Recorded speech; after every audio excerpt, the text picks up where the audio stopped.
Halo semua, berjumpa lagi dengan saya Erwin Spandi dari channel YouTube Winner Stocks Indonesia. Bagaimana kabar Bapak Ibu hari ini? Tradingnya hari ini oke? Ya, kalau saya bilang sih, ini kayak baby step lah ya, karena ini market hari ini rebound. Kalau di Winner Stocks gampang lihatnya, karena rebound dari selendang. Cuma pakai alasan seperti itu aja sudah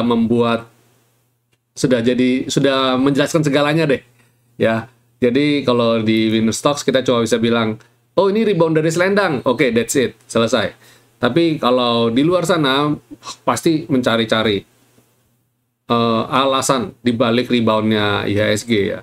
Kalau kita bilang technical, pure technical, kita tidak usah cari alasan pure technical, karena kalau kita bilang, loh Pak, bukannya nanti akan segera diumumkan tapering dan lain-lain. Ya memang tapering memang diumumkan, tapi seperti kita ketahui bahwa pada dasarnya market juga masih meraba-raba efek dari tapering ini ya. Tapering ini akan berefek apa? Malah yang saya mau bahas daripada kita mikirin tapering, saya ada satu topik yang menurut saya ini lebih relevan ke depannya, especially kalau kita berbicara mengenai investasi saham.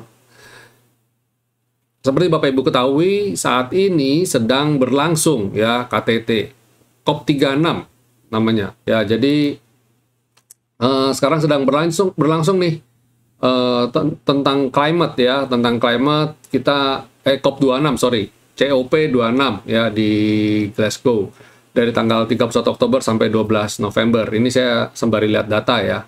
Dan di sini COP26 itu adalah UN ya, United Nations Climate Change Conference. Jadi yang diselenggarakan PBB ya, United Nations. Dan ini concern penting. Kenapa concern penting? Ini mengenai kebijakan karbon. Seperti Bapak Ibu ketahui, isu pemanasan global sampai hari ini tuh masih jadi isu penting ya. Dan kalau berbicara mengenai pemanasan global itu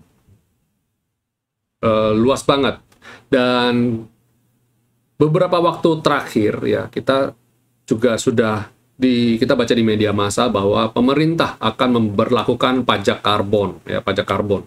Bahkan ada beberapa pengusaha juga mengatakan bahwa jangan diberlakukan dulu ya, karena efek dari pandemi, efek dari COVID-19, industri berat dan perekonomian berjalan lambat, berat dan sebagainya, sehingga kalau bisa pajak tambahan ya, pajak karbon ini jangan diberlakukan dulu. Nah, banyak yang bertanya-tanya, apa yang dimaksud dengan pajak karbon sih sebenarnya? Pajak karbon itu apa gitu? Nah, saya mau jelaskan sedikit di video kali ini, saya mau jelaskan sedikit. Mohon maaf jika apa yang saya sampaikan mungkin sedikit kurang tepat, tapi saya ini merangkum dari media, saya lakukan riset, dan saya mencoba untuk menyampaikan dengan bahasa yang sesederhana mungkin. Jadi itu yang susah sebenarnya, menyampaikan dalam bahasa yang sesederhana mungkin. Jadi saya mungkin lebih banyak tampilkan ke gambar sehingga Bapak Ibu akan tampil. Dan saya coba menjelaskan poin-poin pentingnya saja, sehingga tidak terlalu sampai bikin jelimet. Apa sih, ngomongin apa sih? Ini kan kita investasi saham, ngapain sih ngomongin ilmiah begini ya? Oke, kita coba mulai aja ya. Saya coba bahasa sesimpel mungkin ya. Kita ngomongin sama aja mumet, apalagi ini pakai embel-embel apa pula ini bahasa karbon gitu ya, kimia. Nah ini ya, kalau kayak begini mungkin Bapak Ibu ada paham sedikitnya, ada memahami. Oh, yang dimaksud dengan karbon tuh ini toh gitu kan. Jadi CO2, karbon dioksida ya. Ini kita bicara mengenai karbon dioksida, CO2. Yang mana kita ketahui lapisan atmosfer kita semakin menipis, bla bla bla, dan pemanasan global ya kan, es semakin berkurang, kutub utara semakin mengecil dan sebagainya. Ini berimpact pada bumi ya, bumi. Kita mau menciptakan dunia yang lebih baik untuk anak cucu kita. Ini goalnya mereka ya, goalnya mereka. Negara-negara maju merasa bahwa kita, negara industri, ya harus ditekan nih. Karena apa? Pemanasan global, biang keroknya ada di sini, gitu. Ada di sini nih biang keroknya nih, katanya gitu. Mereka merasa bahwa kalau kalau tidak segera diatasi ya, kalau nggak diredam, ini akan berakibat fatal sekali ya. Itu sebabnya mereka merasa, oh ini harus ditekan nih sedemikian rupa supaya ozon akan tidak tambah parah ya, tidak tambah parah. Dan kita ketahui bahwa kayak gini tuh cerobong-cerobong asap itu datang dari industri ya, industri. Nah ini kayak gini, gambar kayak gini itu kita mungkin sering lihat di film-film ya, lihat di film-film. Ini industri ya. Kalau Bapak Ibu berkesempatan melancong ke China ya, yang kayak begini tuh bukan gambaran yang aneh lagi. Bahkan di kota-kota besar seperti China, Beijing ya, itu mau melihat birunya langit itu sudah susah sekali ya, apalagi Shanghai gitu ya. Itu saya ke Guangzhou gitu ya, kita mau lihat birunya langit itu susah. Setiap pagi itu mau lihat menara itu berkabut. Kita melihat kabut itu bukan artinya cuacanya lagi dingin, bukan. Itu karena polusi, Bapak Ibu ya. Karena polusi. Dan itu gambaran industri sebenarnya. Industri. Kita sudah tahu bahwa China merupakan pabrik dunia. Hampir mungkin bukan semua lah ya. 80% barang yang dikonsumsi dunia itu sekarang saat ini buat di China. Made in China itu udah sesuatu hal yang nggak aneh lagi kita lihat made in China. Nggak cuma made in China sekarang, brand China pun sekarang juga sudah mendunia. Karena orang sudah tahu, oh itu pabriknya di sana. Jadi kalau mereka bikin merek China ya fine-fine aja, kita beli aja. Dan harganya pun sekarang lebih kompetitif. Tambah lagi ya. Nah, yang isu ini akhirnya yang pabrik dunia tadi ya, salah satunya yang memicu trade war antara Amerika dan China karena begitu banyak barang yang diproduksi di China sehingga membuat ya neraca perdagangan yang defisit. Jadi Amerika merasa China kirim barang ke Amerika ketimbang Amerika ekspor ke China itu jomplang banget ya. Ya itu kita kalau bicara begitu itu topiknya berbeda lagi. Tapi kita comeback lah, balik ke topik ini. Intinya adalah pabrik banyak di China. Bicara mengenai pabrik juga berbicara mengenai energi yang menggerakkan pabrik. Apa itu yang dimaksud dengan energi? Listrik tentu saja. Listrik adalah sesuatu yang vital. Kalau berbicara mengenai listrik, kita berbicara mengenai pembangkitnya sekarang, ya kan? Nah, isu kemarin apa isunya? Ayo. Ya, harga batu bara naik begitu masif ya. Karena sumber daya, karena energi yang terbarukan itu mungkin kosnya masih tinggi sehingga orang masih berpikir bahwa batu bara masih adalah salah satu bahan bakar paling murah ya, yang paling murah yang digunakan. Nah, ujung-ujungnya apa? Ya kayak gini. Sebenarnya pembangkit listrik tuh modelnya ya begini. Kalau Bapak Ibu bisa cek apa di Jawa lah, beberapa kalau lagi tour ya atau lagi jalan road trip, saya beberapa kali Jakarta ke Jawa, ke Solo gitu kan, di daerah mana itu ada kelihatan pembangkit listriknya dan itu corobongnya kayak gini juga. Di Jakarta juga sama kalau misalnya di daerah Pluit itu kayak begini juga asapnya. Nah itu masih kita lihat tuh, berarti ini jangan-jangan ini batu bara nih, pembangkit listrik batu bara. Dan masih sangat banyak pembangkit listrik menggunakan bahan bakar batu bara ya. Nah, itu sebabnya ini harus ditekan ya, harus ditekan. Dan kalau Bapak Ibu lihat, kalau ditekan terus penggantinya apa? Substitusinya apa? Tentu saja, substitusi adalah penggantinya adalah bahan bakar yang bukan pakai batu bara. Contoh dengan angin, air, uap, gas bumi dan sebagainya ya. Itu renewable energy, renewable. Dan Bapak Ibu bisa lihat ini ada Indonesia itu masih masuk dalam investment renewable energy-nya paling rendah, masih termasuk yang kategori rendah. Ya wajar sekali karena Indonesia adalah negara berkembang dan untuk invest ke sana butuh dana yang tidak sedikit. Apalagi isu yang kemarin juga kan bahwa cost-nya masih tinggi juga, cost-nya masih tinggi. Dan itu sebabnya Indonesia masih belum. Tapi jangan, Bapak Ibu, kita jangan berkecil hati. Ini ruang, berarti apa? Berarti ruang investasinya masih besar. Nah, negara-negara maju diharapkan untuk menopang atau untuk melakukan investasi ke negara-negara kayak Indonesia gitu ya, membantu istilahnya. Jadi untuk supaya menciptakan better world tadi, dunia yang lebih baik tadi, ya harus ada kerjasama. Nggak cuma bisa ngandalin Indonesia sendiri atau negara lain sendiri yang untuk, ayo kamu dong, dipaksa untuk ini. Harus ada support, harus ada bantuan. Nah, negara-negara yang sudah mapan seperti Amerika, China, ya itu harus membantu negara-negara berkembang kayak Indonesia untuk untuk melakukan peralihan ya menjadi energi terbarukan tersebut ya. Tapi good newsnya adalah nah ini di data dari 2019, ternyata walaupun Indonesia investasinya masih sedikit, tapi emisi karbon yang dihasilkan dari Indonesia itu termasuk kecil bandingkan dengan China. Ini data ini menunjukkan bahwa China itu nomor 1 di dunia yang emisi karbonnya paling besar. Dan Indonesia ada di urutan, coba 1, 2, 3, 4, 5, 6, 7. Ada di urutan ke-7. Dan sedikit di atasnya Korea. Artinya apa? Artinya Indonesia punya emisi karbon masih cukup rendah. Ya, itu disupport dengan Indonesia negara kepulauan Nusantara dan masih banyak hutannya. Itu yang salah satu yang bagus juga ya, masih bagus. Dan kalau lihat begini, kita beruntung. Kita sebagai warga negara Indonesia termasuk beruntung ya. Satu, Indonesia masih memiliki potensi untuk satu, investasi renewable energy. Dua, kalau lihat dari data ini, China itu udah industrinya udah di titik jenuh. Mungkin untuk bikin pabrik baru atau perluasan pabrik dan sebagainya itu sudah dipersulit di China. Itu sebabnya mereka harus keluar China.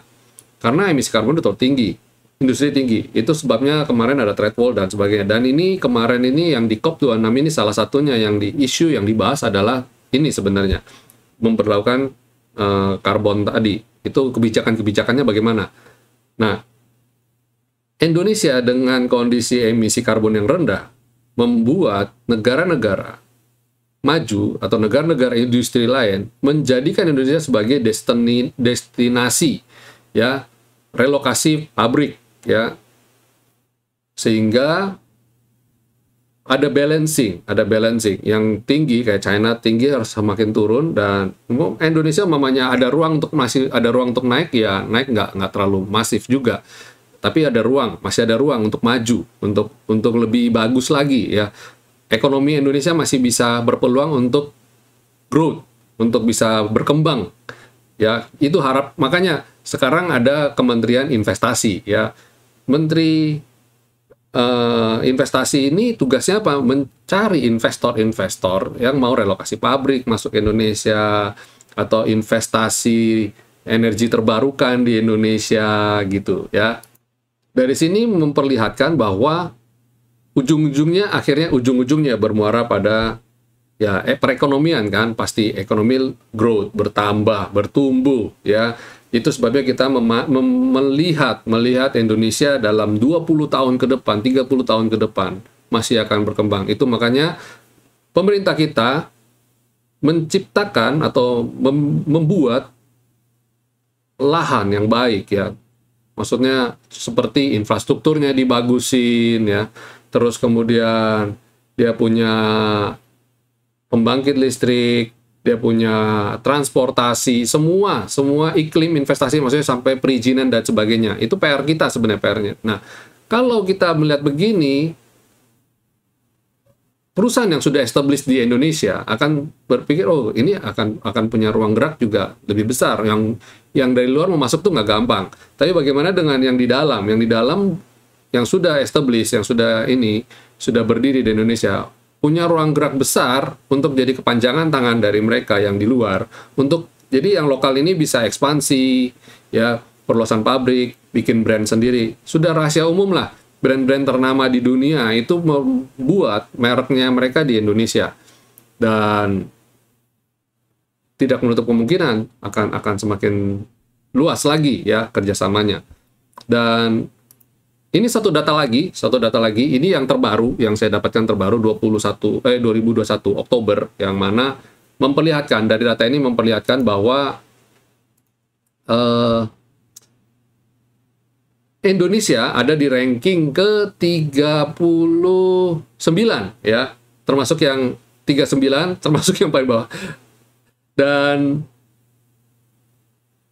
ya ini PR kita juga ya, ini supaya menarik untuk invest ya, menarik di invest. Tapi jangan salah, maksudnya gini, seperti Bapak Ibu lihat di nomor 1, nomor 2 itu kan China dan Amerika. Mereka itu sudah nggak perlu, nyaris sudah nggak ini, karena memang mereka, apalagi negara-negara maju itu sudah begitu aja. Dan kalau Indonesia, Bapak Ibu lihat ada warnanya warna kuning. Nah, kalau warna kuning ini artinya itu bertumbuh, naik ya, atraktifnya naik. Nggak apa-apa kita di paling bawah, tapi kita di paling bawah itu tapi atraktif, kita menarik. Jadi orang-orang yang di luar sana menarik lihat Indonesia, oh ini oke nih untuk invest gitu. Sama kayak kita beli saham. Kalau kita mau beli saham, kita cari yang saham yang ada di level support kan. Anggap aja ini Indonesia ada di level support gitu. Jadi membuat mereka itu untuk invest di sini itu udah besar, cukup besar. Ya, jadi peluangnya untuk dapat peluang investasi masih besar. Nah, tapi begini, kita lihat concern mengenai karbon ini begitu besar, ya,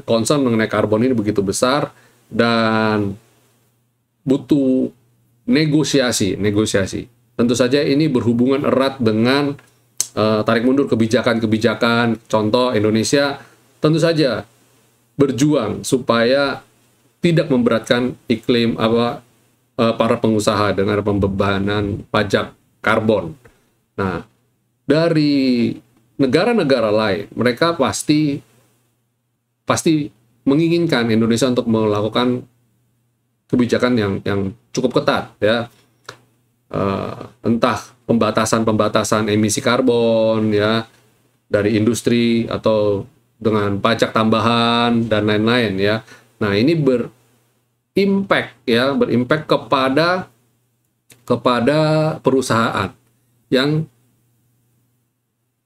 masih mempunyai emisi karbon cukup tinggi, ya. Apa saja Bapak Ibu bisa lihat, bisa cari, ya, bisa riset. Saya juga belum sampai sana riset mendalamnya, tapi yang pasti adalah satu sektor perindustrian, pasti, karena industri adalah salah satu yang pasti emisi karbonnya tinggi. Terus kedua adalah sektor energi, pertambangan. Ya jelas lah ya, come on man. Mereka itu memproduksi atau menghasilkan hasil tambang, ya, yang mana untuk bahan bakar. Otomatis ini tidak masuk kategori itu. Nah, ini masuk kategori ini adalah ESG, ya, Environment, Social, Governance. ESG itu jadi perusahaan-perusahaan yang masuk kategori yang bagus, yang masih layak investasi, yang istilahnya emisi karbonnya maksudnya sudah lulus tes. Bapak Ibu silakan, paling gampangnya lihat indeks ESG aja, Environment, Social, Governance. Jadi environment berbicara mengenai perusahaan ini terhadap lingkungan, bagaimana kebijakan mereka terhadap lingkungan, bagaimana. Terus sosial, ya termasuk di dalamnya juga hubungan relasi mereka terhadap kedepannya gimana, ya. Kalau sosial ada yang juga bilang sebenarnya sustainability, ya. Jadi keberlangsungan mereka bagaimana gitu, ya. Nah, terus terakhir adalah governance, tata kelolanya. Perusahaan ini dikelola dengan profesional, dikelola dengan baik, ya. Nah, jadi ESG sekarang investor, ya, asing khususnya melihat perusahaan mana yang Indonesia layak invest, yang mereka beli sahamnya. Fund manager yang masuk ke Indonesia yang mau menginvestasikan sahamnya itu kemana? Ya tentu saja ke perusahaan-perusahaan yang masih setidaknya masuk ke kategori ESG atau future mereka memiliki niat serius untuk masuk ke indeks ESG ini. Jadi itu tujuan mereka. Itu sebabnya saya tidak merekomendasi teman-teman untuk invest di luar ESG ini saat ini, ya. Sebaiknya kita invest di ESG, atau kalau nggak untuk jangka panjang setidaknya buy and hold untuk mungkin 5-10 tahun. Sebaiknya kita masuk ke indeks ESG ini dulu, karena kedepannya ini akan masif sekali. Kebijakan-kebijakan mengenai karbon, emisi karbon ini, kita ditekan terus. Kita ditekan terus untuk selalu meningkatkan kita punya keseriusan kebijakan kita untuk bagaimana kita untuk menekan emisi karbon yang di Indonesia. Ya, kira-kira itu yang bisa saya jelaskan kepada Bapak Ibu. Setidaknya kita punya pandangan gitu loh. Ini kita kalau mau investasi saham, apa sih yang akan kita tuju? Terkait dengan tentu saja tapering, isu tapering yang ada saat ini. Ya, mana tapering itu artinya pemerintah Amerika memutuskan untuk meng-cut off, ya, menurunkan nilai bantuan, ya, bantuan aid, ya, finance aid kepada perusahaan-perusahaan yang terdampak pandemi. Ya, kemarin itu kan waktu ketika pandemi mereka mengucurkan dana yang tidak terbatas. Pokoknya mereka beli bond, mereka beli surat utang dari perusahaan-perusahaan yang kesulitan. Nah, sekarang mereka stop. Nah, kalau mereka stop, yang otomatis apa? Otomatis dana mulai diperketat, dan dana yang ada muter di pasar juga mereka tidak royal lagi untuk diinvest sana, invest sini, ya, agresif sudah mulai, mereka udah mengurangi. Sehingga mereka mulai semakin jeli atau semakin mengerucutkan pilihan mereka kepada saham-saham atau perusahaan-perusahaan atau surat utang yang berhubungan dengannya. Salah satunya ini, ESG ini. Jadi mereka nggak mungkin sembarangan untuk, oh beli ini, beli itu, semua dibeli. Spekulasi. Karena anggaplah pemerintah Amerika kucurkan dana ke perusahaan saya, dan saya punya kelebihan dana, dan dana ini saya pengen lipat gandakan supaya dapat cuan, ya, dapat profit. Saya investkan lagi. Nah, saya reinvest lagi. Reinvestnya kemana? Salah satu yang tujuan reinvest itu adalah emerging market. Ya, negara pihak ketiga kayak contoh kayak Indonesia ini, ya. Kalau Indonesia menurut mereka ini kayak gorengannya gitu loh. Mau dapat cuan gede, ya trading lah di Indonesia gitu. Nah, kalau kayak begini, dana yang ada di mereka kan jadi semakin ketat. Mereka sulit untuk, oh jangan dulu deh gitu, atau kita kurangin porsi kita di situ, gitu. Beruntungnya adalah Indonesia negara yang seperti saya bilang tadi, saya sudah cerita di awal bahwa punya ruang gerak untuk melaksanakan emisi karbon, untuk meningkatkan kebijakan emisi karbon dengan lebih baik lagi, cukup besar, ya. Itu sebabnya mereka melihat itu sebagai opportunity. Oke, semoga jelas apa yang saya bagikan kepada Bapak Ibu dengan bahasa, saya coba membagikan dan bahasa yang sederhana dan membuat Bapak Ibu bisa punya ada gambaran lah. Kalau orang ngomong emisi karbon itu apa sih gitu loh. Ya. Oke, ya itu share dari saya. Sekarang kita coba kembali lagi ke market review kita. Nah, ini komposit kita. Kita lihat komposit kita cukup tahan banting rupanya. Nah, tinggal hari ini dan besok tepatnya, ya, yang mana akan ada pengumuman mengenai tapering.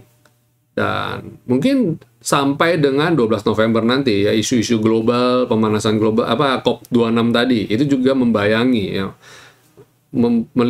memperlihatkan kebijakan ekonomi dunia, ya, yang berasaskan green economic akan seperti apa implementasinya ke depan. Dan kalau saya lihat IHSG sih cukup oke, tertahan di level support selendang dan berpotensi untuk naik. Saya nggak muluk-muluk untuk langsung break all time high. Tapi setidaknya dia bertahan di level ini aja dulu deh. Setidaknya level support kita di level 6.400, ya, 418 atau 6.350-an. Kalaupun masih koreksi, saya lihat itu areal yang cukup dekat, untuk tercapai, setidaknya di 6.418-an tadi. Dan dalam beberapa waktu ini, November, mungkin dia bisa akan sideways dulu.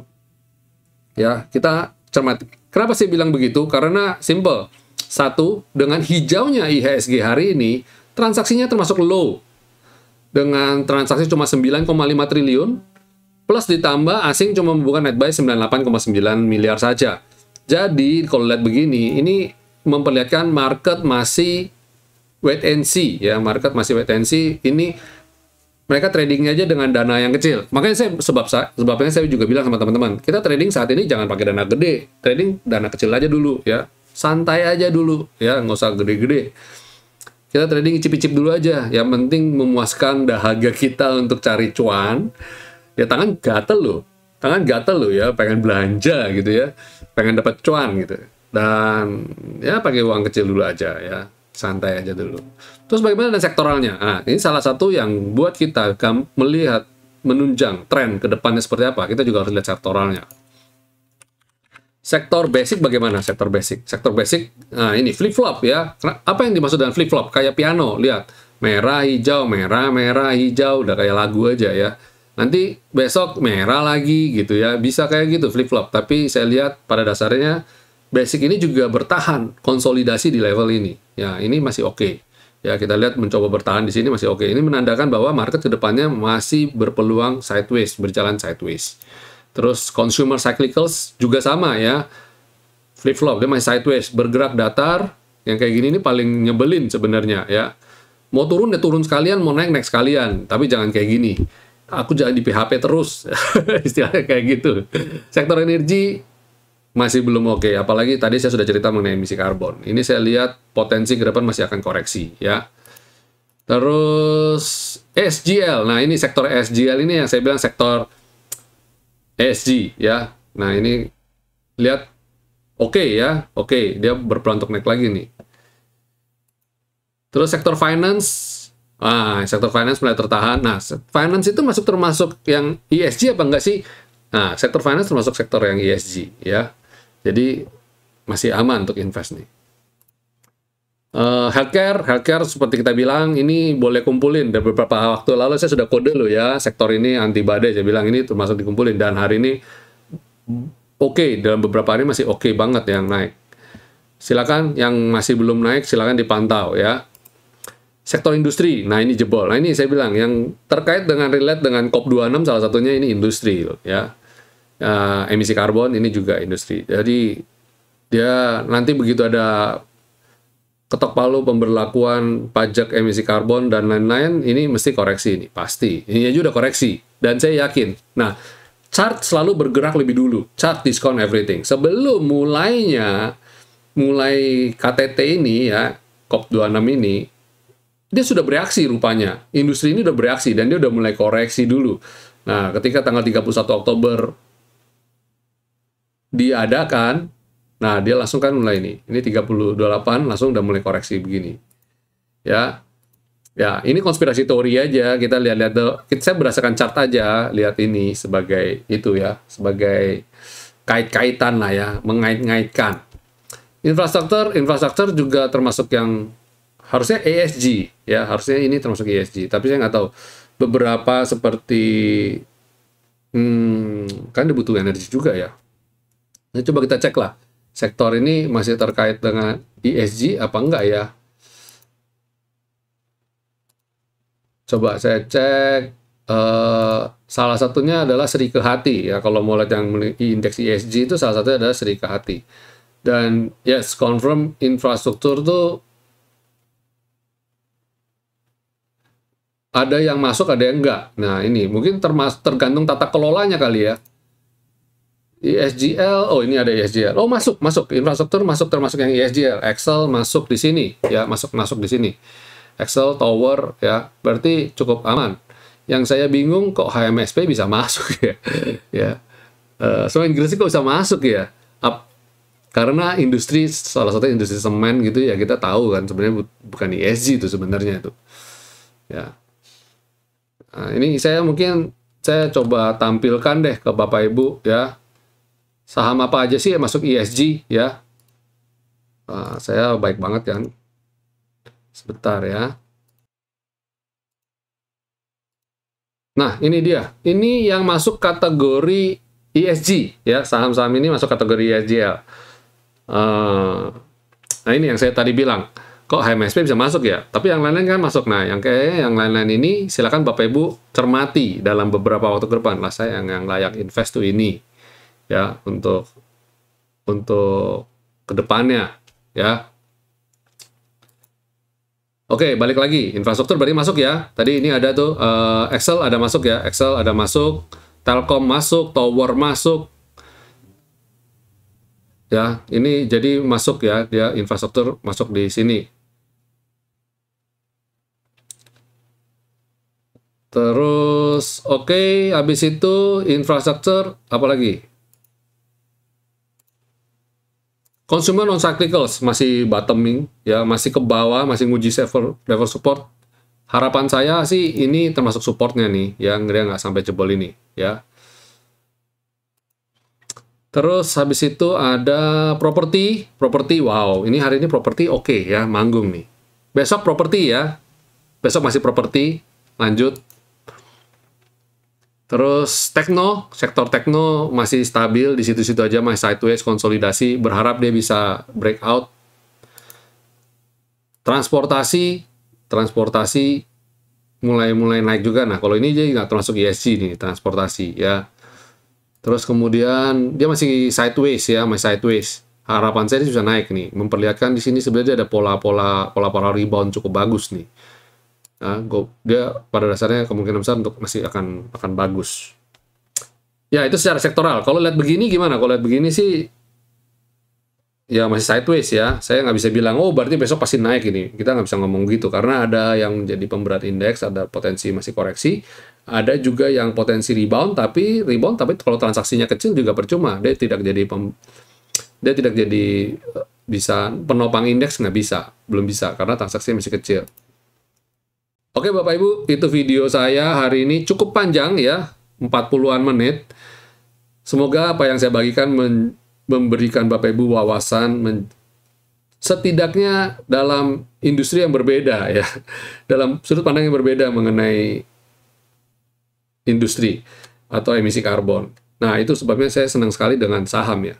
Karena dengan saham, wawasan saya terbuka lebar. Saya mempunyai sudut kacamata yang lebar, bisa melihat banyak hal. Karena saya harus belajar, melihat, baca ya, hal-hal yang berhubungan relatif dengan perusahaan-perusahaan yang saya beli sahamnya. Walaupun secara tidak langsung, kayak emisi karbon. Ya, korelasi tidak langsung, tapi kalau dia berlakukan pajak emisi karbon, otomatis kan laporan keuangannya terdampak karena harus ada uang yang dia keluarkan tambahan untuk bayar pajaknya. Ya, semoga jelas Bapak Ibu insight dari saya hari ini. Terima kasih. Supportlah channel kami, ya support channel kami dengan subscribe, ya share tentu saja, dan like jika suka video-video ini kami. Terima kasih semuanya. Akhir kata, stay safe semua, stay healthy, happy profit, ya. Sampai jumpa. God bless you all.